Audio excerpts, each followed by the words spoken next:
Hello, this is Colin Kelly with Clear Center. I'm here again with David Loper, and today we're going to cover capacity planning for ClearOS.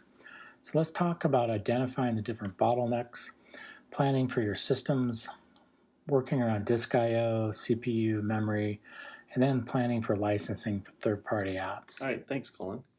So with capacity planning for ClearOS, we're talking about what hardware is going to properly run ClearOS in the environment that you have.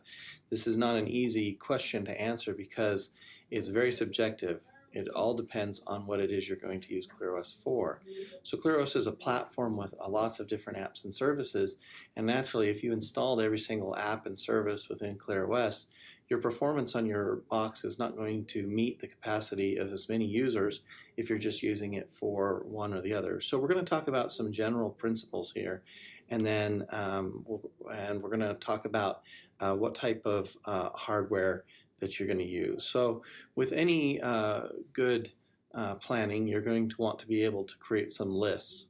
So when you're creating a list and considering what type of capacity you're going to run, it'd be good to start with the marketplace and to identify what in the marketplace, what applications and services that you're going to run. If you're going to be running a ClearOS as a network, your biggest concerns then are going to be how well does my hardware match the particular apps and services that are there in the marketplace. In particular, what kind of performance do I have on my network and my network cards that are on my system, and what types of applications I'm going to be running. Same thing for gateway and server. A lot of times when we see capacity issues with ClearOS, it's usually in the server category because people are running too many server services. Generally speaking, we don't see a lot of networking issues except in cases where they're using some sort of gateway services that have not properly met with the capacity planning for a particular app. In particular, the Dan's Guardian, or as we call it in the marketplace, the Content Filter app, is notorious for being kind of where people see the biggest sort of capacity problems. So here we've got a guide for what the typical types of solutions would look like and what you would see if you were using HPE hardware, for example. So we did some analysis of some HPE hardware, and here are some of the devices that we were looking at and kind of where they land. Now all of the devices here, even if it's specified or not specified, this is all using Gen 10 gear.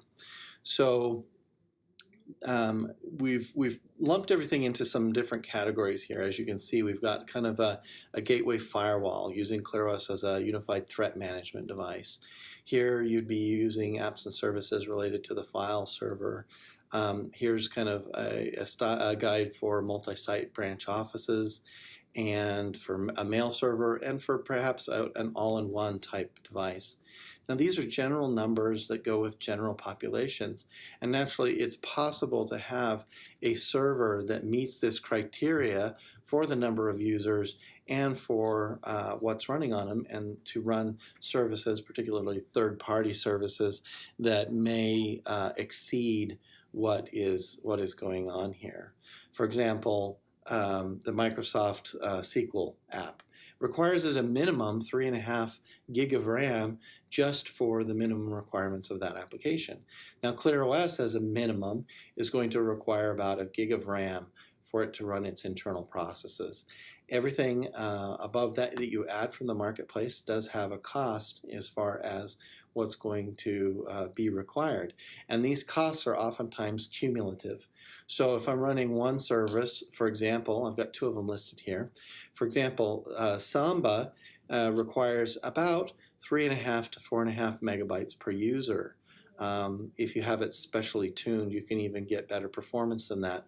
But typically 3.5 to 4.5 megabytes per user. So as you can see, as my user account is at 0, again I have the 1 gig of RAM for my ClearOS box, and as my user counts go up, my memory requirements are going to go up. So that if I'm using ClearOS as a NAS server, offering up just the Samba services, I would need about 5.5 gigs of RAM for that to work well. If I added other services on top of it, like Plex and others, I'm going to have increasing costs in hardware resources. So, for example, if I'm running the content filter, I have a similar scale, but you can see the memory count is much higher. So the big bottleneck for the content filter is the memory as well. There are other concerns with other apps. For example, the proxy server, the usage on that depends on how much hard disk, the disk speed that you have. For example, you want to have about 20 megabits per second for every 10 kilobits of speed. So if I have, for 10 megabits of speed. So if I have 100 megabits per second, I'm going to need, quite a bit of speed on the disk in order to just keep up. Oftentimes in that scenario, people end up going to a diskless mode, and then they don't have to worry about that bottleneck. They're not caching it locally. So you really want to have the consideration of the apps and services that you're going to run. So that goes back to this, the considerations.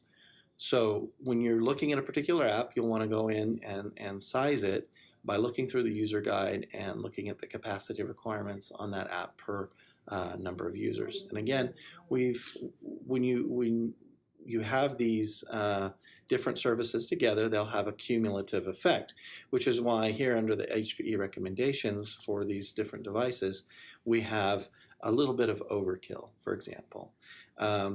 Up to 20 users, you can get away with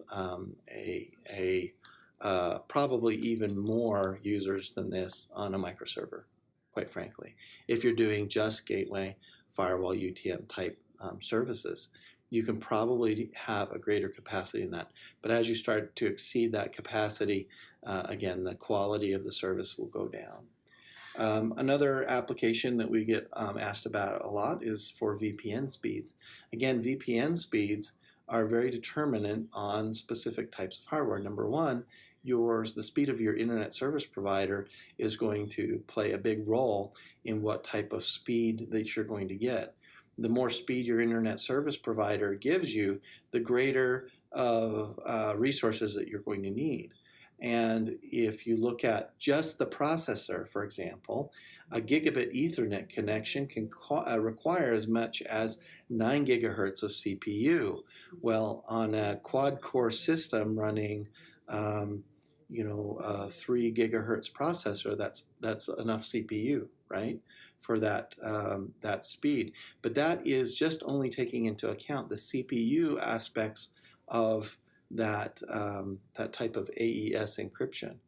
So if you had other things like network cards that have encryption engines built into them, the system is going to use those to your benefit. But again, the general guide is that for every, when you're talking about VPNs, the general guide is for every 10 megs of speed, you're going to need about 90 megahertz of processor power for every 10 megabits of speed. Other types of encryption that need capacity planning is like OpenVPN.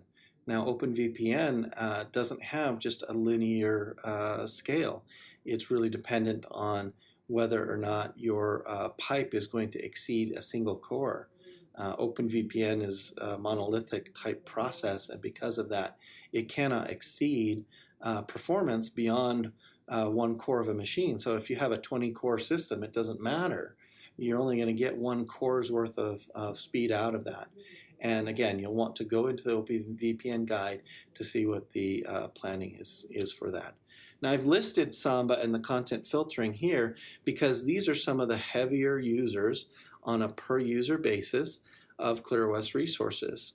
So when you're thinking about how many users that you have for memory, most apps and services are going to require the Samba count or less in memory. And for the content filter, of course, that has it's very specific.